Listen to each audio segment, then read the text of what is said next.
ಸುಲಲಿತ, ಸಂಗೀತಕಾರ and what not ಎಲ್ಲವೂ ಅವರಾಗಿದ್ದಾರೆ.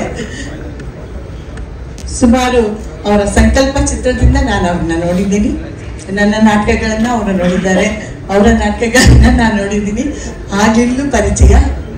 ಮತ್ತೆ ಏನಂದ್ರೆ ಒಂದ್ ಗಳಿಗೆಯಲ್ಲಿ ಇದ್ದಂಥ ಮನುಷ್ಯ ಇನ್ನೊಂದು ಗಳಿಗೆಯಲ್ಲಿ ಇರ್ತಾ ಇರ್ಲಿಲ್ಲ. ಅವ್ರಿಗೆ ತುಂಬಾ ಚಂಚಲ ಸ್ವಭಾವ. ಏನಂತೀರ ಗಾಯತ್ರಿ ಅವರೇ? ಹಾಗಿದ್ರು. ಆದ್ರೆ ಅವರು ಪಾತ್ರದಲ್ಲಿ ಲೀನವಾಗುವುದನ್ನ ನೋಡ್ತಾ ಇದ್ರೆ ಹಬ್ಬ ಅನ್ಸೋದು. ಎಷ್ಟೋ ಸಲ ಲೋಕೇಶ್ ಅಂತ ಕಲಾವಿದರ ಹೆಂಡತಿಯಾಗಿದ್ರು ಸಹಿತ ಯಾರು ನಿಮ್ಮ ಮೆಚ್ಚಿನ ನಟ ಅಂದಾಗ ನಾನು ಹೇಳಿದ್ದೀನಿ, ಅನಂತ್ ನಾಗ್ ಅವರು ನನ್ನ ಮೆಚ್ಚಿನ ನಟ ಅಂತ.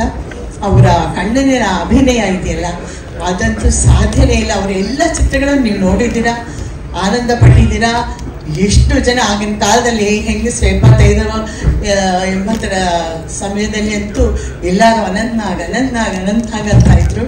ಸೊ ಅಂಥ ಒಂದು ಕಲಾವಿದ ನಮ್ಮ ಕನ್ನಡ ಚಿತ್ರರಂಗಕ್ಕೆ ದೊರಕಿದ್ದು ನಮ್ಮೆಲ್ಲರ ಒಂದು ಭಾಗ್ಯ ಅಂತ ಅನ್ಕೋತೀನಿ. ಅಂಥ ಕಲಾವಿದನಿಗೆ ಪದ್ಮಭೂಷಣ ಬಂದಿದ್ದು ನಮ್ಮೆಲ್ಲರ ಸುಕೃತ ಅಂತ ಅನ್ಕೊಳ್ಳೋಣ. ಹಾಗೆ ಮೋಹನ್ ಅವರು ನಮ್ಮ ಚಿತ್ರರಂಗಕ್ಕೋಸ್ಕರ ತುಂಬ ಕೆಲಸವನ್ನು ಮಾಡಿದ್ದಾರೆ. ಅವರಿಗೂ ಪದ್ಮಶ್ರೀ ಬಂದಿದ್ದು, ಅವರಿಗೂ ಅಭಿನಂದನೆಗಳು.